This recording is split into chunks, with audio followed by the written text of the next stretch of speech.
ওকে, তো আমরা শুরু করছি। যুগলাষ্টকমটা আমি পাঠিয়েছিলাম আপনাদেরকে। হরে কৃষ্ণ।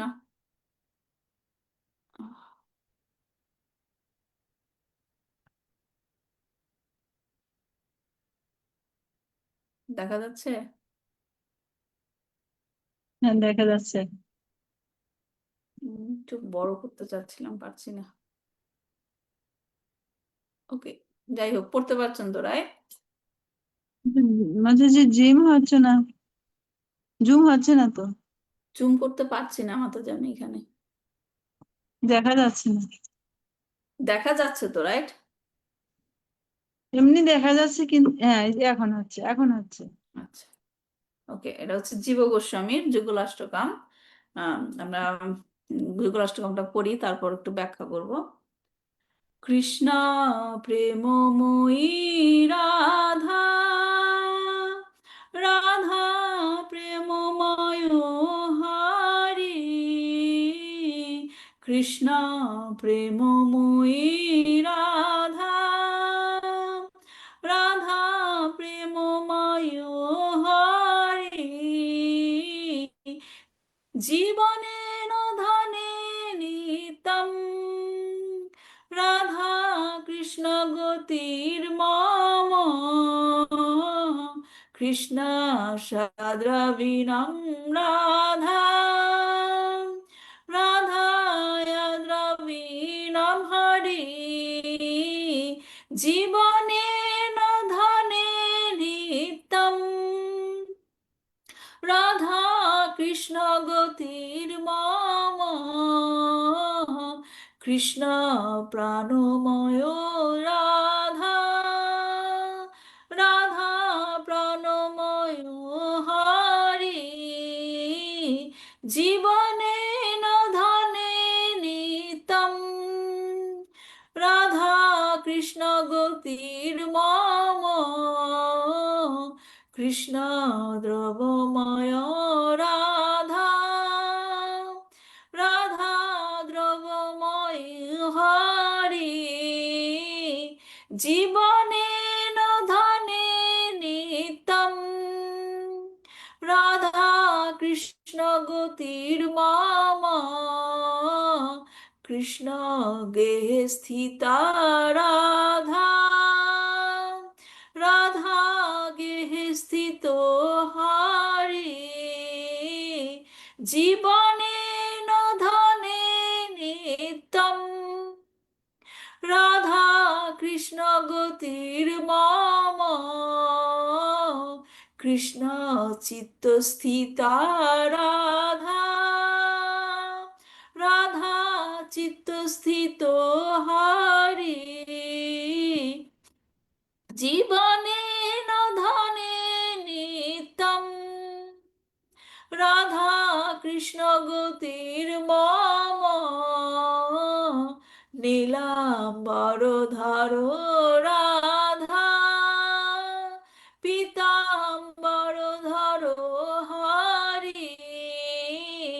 জীবনে ধনে নিতম, রাধা কৃষ্ণ গতির মম।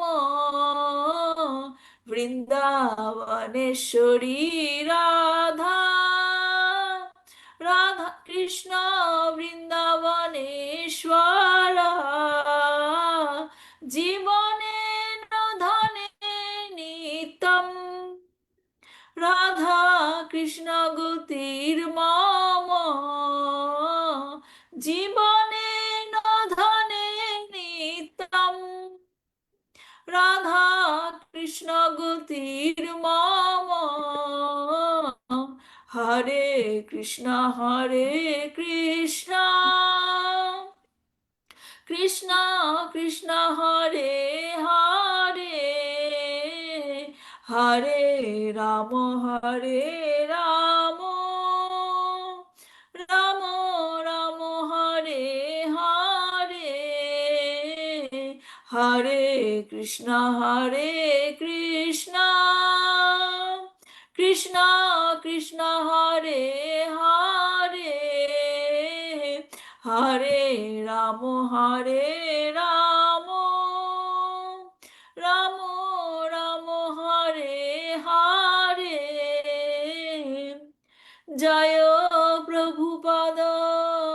প্রভুপাদা, প্রভুপাদা জয় প্রভুপাদা, নিতাই গৌরা হরি বল, হরি বল, হরি বল নিতাই গৌরা হরি বল, নিতাই গৌরা হরি বল, হরি বল, হরি বল নিতাই গৌরা হরি বল। জয় শিল প্রভুপাদ কি জয়। তো এই যে যুগলাষ্টকাম, যুগলাষ্টকাম মানে কি?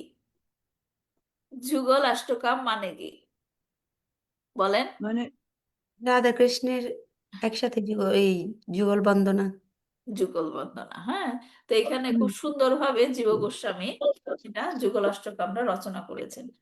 যুগলাষ্টকাম গুরুত্বপূর্ণ কেন? হ্যাঁ, শ্রীল জয় পতাকা স্বামী মহারাজ বলেছেন যে এই যে পুরুষোত্তম মাস, হ্যাঁ, পুরুষোত্তম মাসের যে রাধা কৃষ্ণের যুগল মূর্তির হচ্ছে আরাধনা করতে হয়, এবং এই কারণে যুগলাষ্টকামটা আমাদেরকে প্রত্যেকদিন পাঠ করতে হবে। যেমন ধরেন দামোদর মাসের আহ কাকে, ভগবানের কোন রূপটাকে আমরা উপাসনা করি? দামোদর ফর্ম, যশোদা মার যশোদা সাথে, দামোদর। হ্যাঁ, হুম, যশোদা মার সাথে দামোদর যে যশোদা মার যে দামোদরকে বেঁধে ফেললো সেই রূপের আমরা উপাসনা করি, এবং সেই জন্য আমরা দামোদর অষ্টকাম পাঠ করি। তো এখানে এই যুগল অষ্টকামটা এর জন্য গুরুত্বপূর্ণ আমাদের জন্য দুইটি কারণে। একটি হচ্ছে কি, এখানে যুগল মূর্তি, রাধা কৃষ্ণের যে যুগল মূর্তি সেটাকে বন্দনা করা হচ্ছে, এবং দুই নাম্বার কি, এটা রচনা করেছে কে? জীব শ্রীজীব গোস্বামী। গোস্বামী। জীব গোস্বামীকে আমরা যে ছয় গোস্বামী পড়ি জানি, জয় গোস্বামীর মধ্যে একজন, হ্যাঁ। তো এখন কেন গোস্বামী, তিনি জীব গোস্বামী রচনা করেছেন বলেই এটা কেন গুরুত্বপূর্ণ? কারণ গোস্বামীগণের যে শিক্ষা, গোস্বামীগণের জন্য জন্য জানা এবং তার শিক্ষা আমাদের জন্য গুরুত্বপূর্ণ। কারণ এই গোস্বামীর মাধ্যমে, গোস্বামীদের পদাঙ্ক অনুসরণ করলেই আমরা কি আমাদের নিজেদেরকে ব্রজ ভক্তিতে প্রবেশ করার জন্য উপযুক্ত করতে পারবো। বুঝতে পারছেন? কারণ তারা কি, তারা হচ্ছে মঞ্জরি। আমরা চৈতন্য চরিতামৃততে পড়ছি না, হ্যাঁ, কৃষ্ণ বৈধী ভাব আর রাগানুগা ভাবের মধ্যে কোন ভাবটাকে পছন্দ করছে? রাগানুগা ভাবটাকে। রাগানুগা ভাব। হ্যাঁ, কারণ রাগানুগা ভাবের মধ্য দিয়ে আমাদের কোথায় যেতে পারি? ব্রজ, ব্রজ প্রেম লাভ করতে পারি। কারণ বৈধী ভাবের দ্বারা ব্রজ ভাব, ব্রজ প্রেম লাভ করা সম্ভব নয়। তাহলে আমাদের টার্গেট কি থাকতে হবে? কৃষ্ণ কোনটা পছন্দ করে? রাগানুগা ভাব, রাগানুগা। হ্যাঁ, ব্রজ ভাব রাগানুগা। যেটা আমাদের, সেটা প্রাপ্ত হতে হবে। এবং সেটা কে প্রদান করতে পারে? এই ছয় গোস্বামী। ছয় গোস্বামী, কারণ তারা হচ্ছে কি মঞ্জরি, তারা হচ্ছে মঞ্জরি। হ্যাঁ, কৃষ্ণ প্রেম, তারা কৃষ্ণ প্রেম আমাদেরকে দেখাতে পারে। চৈতন্য মহাপ্রভু এসেছিলেন, যেগুলো আমরা চৈতন্য চরিতামৃততে এখন পড়ছি। কৃষ্ণ গোলকে ফিরে গেল এবং সেখানে গিয়ে সে চিন্তা করছে আমি তো ওদেরকে কৃষ্ণ প্রেম করতে হয় কিভাবে সেটাই শিখাইনি। তখন সে আবার চৈতন্য মহাপ্রভু রূপে কি হলো? আবির্ভূত হলো। এখন চৈতন্য মহাপ্রভু এসেছিলেন কিভাবে তাকে ভালোবাসতে হয় সেটা দেখাতে, এবং সেটা লিপিবদ্ধ করেছেন কারা? গোস্বামীরা। কেন লিপিবদ্ধ করেছেন? আমাদের জন্য।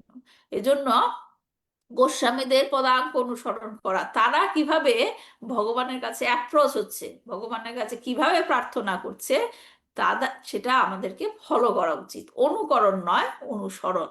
হ্যাঁ, কারণ তারা ভগবানের আবির্ভাবের রহস্য, রাধা কৃষ্ণের লীলার রহস্য, কিভাবে ভগবানকে সন্তুষ্ট করা যায় সেই রহস্য তারা জানে। এই কারণে তিনি যখন এই গোস্বামী, জীব গোস্বামী যখন এই যে যুগলাষ্টকম রচনা করেছে, সেটার গুরুত্বপূর্ণতাটা আরো বেড়ে গেছে। তাহলে যুগলাষ্টকম কি কারণে গুরুত্বপূর্ণ?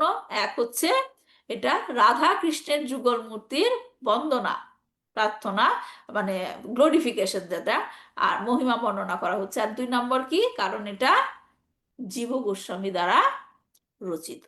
হ্যাঁ, তো এখানে এই দেখেন এই যুগলাষ্টকমে যে আমরা করলাম, এর মধ্যে বিষয়বস্তুটা কি এই যুগলাষ্টকমের?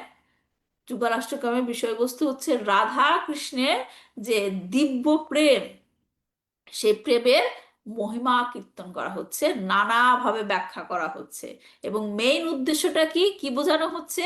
যে রাধা এবং কৃষ্ণ এই যে যুগল রূপ, একজন আরেকজনের থেকে অবিচ্ছেদ্য, তাদেরকে সেপারেট করা যায় না, তাদের মধ্যে কোনো পার্থক্য নেই। এবং সেই সাথে সাথে জীব গোস্বামী দেখেন প্রত্যেক প্রত্যেক স্ট্যান্ডার, যেটা বলবো স্ট্যান্ডার বাংলাটা বলতে পারছি না, হ্যাঁ, স্ট্যান্ডার শেষে দেখেন একটা কথা কমন লিখেছে। কোন লাইনটা কমন? আমি যে করলাম, কোন লাইনটা কমন? কয়বার এসেছে? 8 বার এসেছে। কোন লাইনটা? জীবনেন ধনে নিত্যম রাধা কৃষ্ণ গতির মম। হ্যাঁ, এখানে এই লাইনের মাধ্যমে জীব গোস্বামী আমাদেরকে ইনস্ট্রাকশন দিচ্ছে, আমাদেরকে বলছে কি করতে হবে।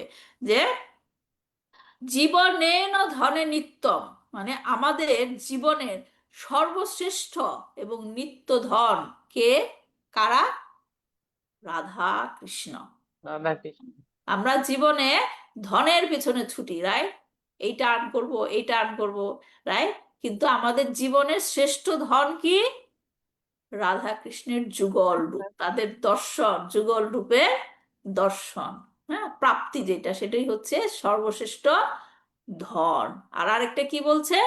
রাধা কৃষ্ণ গতির মম। গতি মানে কি? যেখানে আমাদেরকে পৌঁছাতে হবে, আমাদের জীবনের গতি বলি না, অনেক সময় বলি মন খারাপ হলে আমাদের গতি যে কি হবে, রাইট? কিন্তু আমাদের গতি আসলে কি হওয়ার কথা? রাধা কৃষ্ণ। আমাদের চিন্তা চেতনায় শুধুমাত্র তাদের দুজনেরই নাম থাকা উচিত, আমাদের সেইখানেই যেতে হবে। এজন্য দেখেন, মানুষ একটা কথা, গুরুত্বপূর্ণ কথা একবার বলে, 2 বার বলে, 3 বার বলে, বারবার বলে, রাইট? আর এখানে জীব গোস্বামী কয়বার বলেছে এই গুরুত্বপূর্ণ কথাটা? 8 বার। হ্যাঁ, জীবনেন ধনে নিত্যম রাধা কৃষ্ণ গতির মম। তাহলে দুইটা জিনিস কি আমাদের জন্য বলেছে? যে আমাদের জীবনের শ্রেষ্ঠ ধন কি? বলেন কেউ, জীবনের শ্রেষ্ঠ ধন কি? রাধা কৃষ্ণ। রাধা কৃষ্ণ। এবং আমাদের গতি কি? পরম গতি কি? রাধা কৃষ্ণ। রাধা কৃষ্ণ। হ্যাঁ, দুইটা জিনিস দেখেন এখান থেকে আমাদের একটু শিক্ষণীয়। হ্যাঁ, তাহলে এখন এই যে আমরা 8টা পড়লাম, এখানে জীব গোস্বামী রাধা কৃষ্ণের যে দিব্য প্রেম, এটাকে কি কিভাবে প্রকাশ করেছে? এক হচ্ছে কি বলছে, রাধা কৃষ্ণ প্রেম মায় রাধা, রাধা প্রেমময়ী হরি। মানে কি? যে আহ, রাধার রাধা কৃষ্ণের প্রতি বিশুদ্ধ প্রেম দ্বারা নির্মিত, রাধা কৃষ্ণের প্রতি যে তার বিশুদ্ধ প্রেম, সেইটা দিয়ে নির্মিত। এবং হরি, মানে কৃষ্ণের কথা বলা হচ্ছে, হরি রাধার বিশুদ্ধ প্রেম নিয়ে নির্মিত। বুঝতে পারছেন? মানে এটা রেসিপ্রোকেশন, একটা বলছে যে কৃষ্ণ রাধার প্রেম দিয়ে তৈরি এবং রাধা কৃষ্ণের প্রেম দিয়ে তৈরি। তারপর বলছে কৃষ্ণ দ্রবিণাম রাধা, রাধায় দ্রবিণাম হরি। হ্যাঁ, কৃষ্ণ হচ্ছে রাধার ধন, আর রাধা হচ্ছে কৃষ্ণের ধন। তারপর বলছে কৃষ্ণ প্রাণময়ী রাধা, রাধা প্রাণময় হরি। কৃষ্ণ হচ্ছে, কৃষ্ণের প্রাণ শক্তি হচ্ছে রাধা, আর রাধার প্রাণ শক্তি হচ্ছে কৃষ্ণ। হ্যাঁ, প্রাণময়। তারপর দ্রবময়ী কৃষ্ণ দ্রবময়ী রাধা, রাধা দ্রবময় হরি। হ্যাঁ, কৃষ্ণ কার মধ্যে একদম বিলীন হয়ে থাকে? রাধার মধ্যে। রাধার এবং মধ্যে। রাধা কার মধ্যে বিলীন হয়ে থাকে? কৃষ্ণের। কৃষ্ণের মধ্যে। হ্যাঁ, তারপর বলছে কৃষ্ণ গেহে স্থিতা রাধা, রাধা গেহে, গেহ মানে কি? শরীর, রাইট? কৃষ্ণের শরীরটাই হচ্ছে রাধার, রাধার শরীরটাই হচ্ছে কৃষ্ণের। মানে এখানে বিভিন্ন ভাবে তিনি বোঝাতে যাচ্ছেন রাধা আর কৃষ্ণের মধ্যে কোনো পার্থক্য নেই। হ্যাঁ, তারপর কি বলছে? কৃষ্ণ চিত্ত স্থিত রাধা, রাধা চিত্ত স্থিত হরি। হ্যাঁ, রাধার মনের মধ্যে, রাধা কৃষ্ণের চিত্তে, হৃদয়ে, চিত্ত মানে হৃদয়, রাইট? কৃষ্ণের হৃদয়ে কার অবস্থান? রাধার অবস্থান। রাধা রাধার হৃদয়ে কার অবস্থান? কৃষ্ণের কৃষ্ণের। এটার প্রমাণ আমরা কৃষ্ণের। কোথায় পাই? আমরা কোথায় পাই?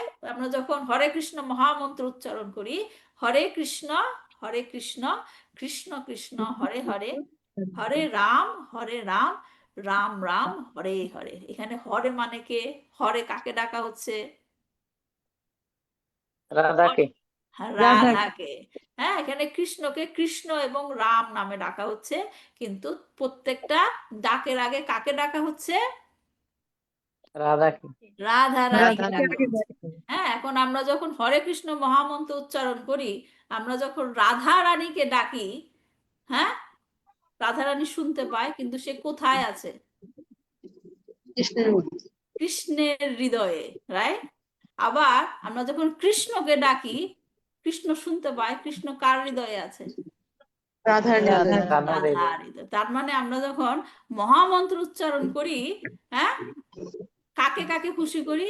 কৃষ্ণ। রাধাকে আমি যখন ডাকি, রাধা খুশি হয়, তখন সে কৃষ্ণের হৃদয়ে আছে, তার মানে কৃষ্ণ খুশি হচ্ছে। আবার যখন কৃষ্ণকে ডাকছি, কৃষ্ণ রাধার হৃদয়ে আছে, কৃষ্ণ খুশি হয়, তার মানে রাধা রানী খুশি হচ্ছে। তো এই কারণে আমরা যখন হরে কৃষ্ণ মহামন্ত্র উচ্চারণ করি, আমরা একসাথে রাধা এবং কৃষ্ণ দুইজনকেই সন্তুষ্ট করি। এজন্য বলছে কৃষ্ণ চিত্ত স্থিতা রাধা, রাধা চিত্ত স্থিত করি। তারপরেরটা দেখেন, আর একটা সুন্দর কথা বলছে, নীলাম্বর ধর রাধা পীতাম্বর ধর হরি। নীলাম্বর মানে কি? এখানে রঙের কথা বলছে, তাদের মধ্যে যে হ্যাঁ দিব্য রঙের আদান প্রদান। হ্যাঁ, নীলাম্বর মানে কি? কি রং? নীল রং। নীল রং। রং। তাহলে রাধারানী কি কৃষ্ণের কি রং। রকমের, কি রঙের ড্রেস পরেছে? নীল রং। নীল রং। কিন্তু নীল রংটা কার আসলে? কৃষ্ণের। কৃষ্ণের। কৃষ্ণের। হ্যাঁ, আবার বলছে যে পীতাম্বর ধর হরি, কৃষ্ণ পরে আছে কি রঙের পোশাক? হলুদ রঙের। হলুদ রং। কিন্তু সরি, রাধার রং। হলুদ রং পরে আছে কে? কৃষ্ণ। কিন্তু হলুদ রং কাকে রিপ্রেজেন্ট করে? কার কালার? রাধাকে। রাধারানী রাধারানীর কালার হচ্ছে হলুদ। কোথা থেকে আমরা দেখতে পাই? কৃষ্ণ থেকে। না, এটা আমরা কোত্থেকে বুঝতে পারি যে রাধারানীর প্রিয় রং হলুদ? রাধারানীর রং হচ্ছে হলুদ। গৌরাঙ্গ মহাপ্রভু, তার কি গৌরবর্ণ, রাইট? গৌরবর্ণ। গৌরাঙ্গ মহাপ্রভু এসেছেন, দেহটা কার? রাধারানীর। দেহটা হচ্ছে রাধারানীর, আর হৃদয়টা হচ্ছে কার? ভগবান শ্রীকৃষ্ণের। না না, সরি, আমি ভুল বলছি। দেহটা হচ্ছে কি রাধারানীর অঙ্গকান্তি নিয়ে এসেছে, কিন্তু তার হৃদয় হচ্ছে কার? রাধার। এর জন্য সে রাধা হৃদয় কি সবসময় কাকে ডাকে? কৃষ্ণকে ডাকে। গৌরাঙ্গ মহাপ্রভু সবসময় কি কৃষ্ণ নাম চ্যান করে, কারণ তার হৃদয়ে হচ্ছে রাধারানী। রাধারানী সবসময় কাকে ডাকে? কৃষ্ণকে ডাকে।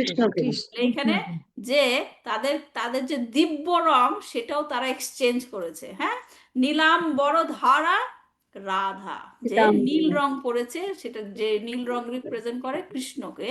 আর পীতাম্বর ধরহরি, কৃষ্ণ পড়েছে হলুদ রং, সে কাকে মনে করে পড়েছে? এটা রাধা রানীর রং, তাই। তারপর হচ্ছে বৃন্দাবনেশ্বরী রাধা কৃষ্ণ বৃন্দাবনেশ্বর। হ্যাঁ, যে তাদের যে ধাম, হ্যাঁ, সেখানকার ঈশ্বরকে কৃষ্ণ এবং সেখানকার ঈশ্বরীকে রাধা। রাধারানী হ্যাঁ, তো এই যে এইভাবে তারা যে বলল যে যুগলাষ্টকামে রাধা কৃষ্ণের যে সম্পর্ক, হ্যাঁ, তারা পরস্পর থেকে ভিন্ন নন, দুইটি ভিন্ন রূপে প্রকাশিত হয়। রাধা কৃষ্ণ এক আত্মা, দুই দেহধারী, অনন্য বিলাসের রস আস্বাদন করি। হ্যাঁ, তারা রস আস্বাদন করার জন্য, হ্যাঁ, কি করে? দুই রূপে ম্যানিফেস্ট হয়, কিন্তু তাদের আত্মা কি? একটাই। হ্যাঁ, একই রূপে, একজনই দুই রূপে আনন্দ উপভোগ করছে। একজনই, কিন্তু দুই রূপে আনন্দ উপভোগ করছে। একজন হচ্ছে শক্তিমান এবং অন্যজন হচ্ছে কি শক্তি। তাদের মধ্যে কোনো পার্থক্য নেই, তারা হচ্ছে অভিন্ন। রাধারানী হলেন ভগবান শ্রীকৃষ্ণের কি বলি আমরা, আনন্দ শক্তি, right? Pleasure potency. Pleasure potency এর মানে কি, যে যিনি ভগবানকে আনন্দ প্রদান করে। রাধারানী যে যাই কিছু করুক, রাধারানী যাই কিছু করুক, তার টার্গেটটা কি? কৃষ্ণকে আনন্দ প্রদান করা, আনন্দ প্রদান করা। যেমন আমরা এখন বলতে পারেন যে কি দরকার ছিল কৃষ্ণের আবার মানে আরেকটা রূপ ধারণ করার, কারণ তিনি তো আত্মারামা। হ্যাঁ, তিনি কারোর উপর ডিপেন্ড না তার আনন্দের জন্য। তাহলে রাধারানীর দরকার কি ছিল? হ্যাঁ, এটা যদি আমরা বুঝতে চাই, ধরেন আমাদের জীবনে যখন কোনো কিছু সুখের জিনিস ঘটে, আনন্দের জিনিস ঘটে, তখন আমাদের রিয়াকশনটা কেমন থাকে? কাউকে একটু ফোন করে বলি, রাইট, এটা হয়েছে, অথবা ঘরের মধ্যে কোনো একটা অনুষ্ঠান করি, রাইট, নিজের মধ্যে যে আনন্দটা প্রকাশ করতে চাই কারোর সাথে, তাই না? নিজের আনন্দটা। তো সেই রকমই ভগবান শ্রীকৃষ্ণ তার যে আনন্দ, ভিতরে যে আনন্দ, সেটা সে শেয়ার করার জন্য সে রাধা রানী রূপে, রাধা রানীর কি করলো, ম্যানিফেস্ট করলো। হ্যাঁ, এবং রাধারানী মানে মূর্ত রূপটাই কি ভগবানের আনন্দ। এজন্য ভক্তরা যখন কেউ কৃষ্ণকে সন্তুষ্ট করতে চায়, হ্যাঁ, কার মাধ্যমে করে? রাধারানীর মাধ্যম দিয়ে। রাধারানী তার হৃদয়ে প্রকাশিত হয়। রাধারানী ব্যতীত কখনো কৃষ্ণকে সন্তুষ্ট করা সম্ভব নয়। এজন্য তিনি হচ্ছেন কি ভগবত ভক্তির মূর্ত প্রকাশ, রাধারানী। হ্যাঁ, যখন কেউ কৃষ্ণকে সেবা করতে যায়, জন্য প্রসেসটা কি, প্রথমে গিয়ে কার কাছে চাইতে হয় অনুমতি? রাধারানীর কাছে, যে আমি এখন কৃষ্ণকে, পরমেশ্বর ভগবানকে সেবা করতে চাচ্ছি, তুমি আমাকে কি করে গাইড করো। এরকম বলে না, কোনো জায়গায় চাকরির অ্যাপ্লিকেশন করতে গেলে রিকমেন্ডেশন লেটার লাগে। রিকমেন্ডেশন লেটার লাগে তো, কেউ আপনাকে চেনে, আপনার জন্য একটা ভালো কথা বলবে, তারপরেই তো চাকরিটা হবে। তো সেই রকম রাধারানী তখন আমাদের নামে রিকমেন্ডেশন লেটার দিবে কৃষ্ণকে, যেই হচ্ছে তোমার ভক্ত, তোমার সেবা করতে চায়, তুমি তাকে গ্রহণ করো। এর জন্য রাধারানীকে বাদ দিয়ে কৃষ্ণর কাছে যাওয়া যাবে না, আবার কৃষ্ণকে বাদ দিয়েও রাধারানীকে কি করা যায় না, উপাসনা করা যায় না। এই জন্য রাধা কৃষ্ণ যুগল মূর্তি, যুগল মূর্তির উপাসনা করা উচিত। হ্যাঁ, আমরা চৈতন্য চরিতামৃত ক্লাস যখন করেছিলাম, তখন আমরা একটা শ্লোক পড়েছিলাম যে রাধা কৃষ্ণের এরকম কথা, যে প্রথম অধ্যায় 5 নম্বর শ্লোকে সেখানে বলা হয়েছিল কি, যে রাধা কৃষ্ণের প্রেম লীলা ভগবান অন্তরে, ভগবানের যে চিন্ময় শক্তির প্রকাশ। রাধা কৃষ্ণের যে প্রেম লীলা হচ্ছে রাধারানীর প্রকাশ। এবং যদিও রাধা এবং কৃষ্ণ নিজ পরিচয়ে মানে আগে আলাদা একসাথে ছিল, কারণ রাধারানী কৃষ্ণ থেকে আসলো, রাইট, তার মানে তারা এক ছিল, পরে তারা আলাদা হলো, আবার তারা এক হলো চৈতন্য মহাপ্রভু অবতারে। তো এই হচ্ছে যুগলাষ্টকাম, যে কি হচ্ছে, রাধা কৃষ্ণের যে যুগল রূপ সেটা বন্দনা করা হচ্ছে। এবং এটা গুরুত্বপূর্ণতা আরো বেড়ে গেছে, কারণ জীব গোস্বামী সেটা রচনা করেছেন। তাই পুরুষোত্তম মাসে এটা হচ্ছে রিকমেন্ডেড যুগলাষ্টকাম পাঠ করা। ঠিক আছে, কারো কোনো প্রশ্ন আছে?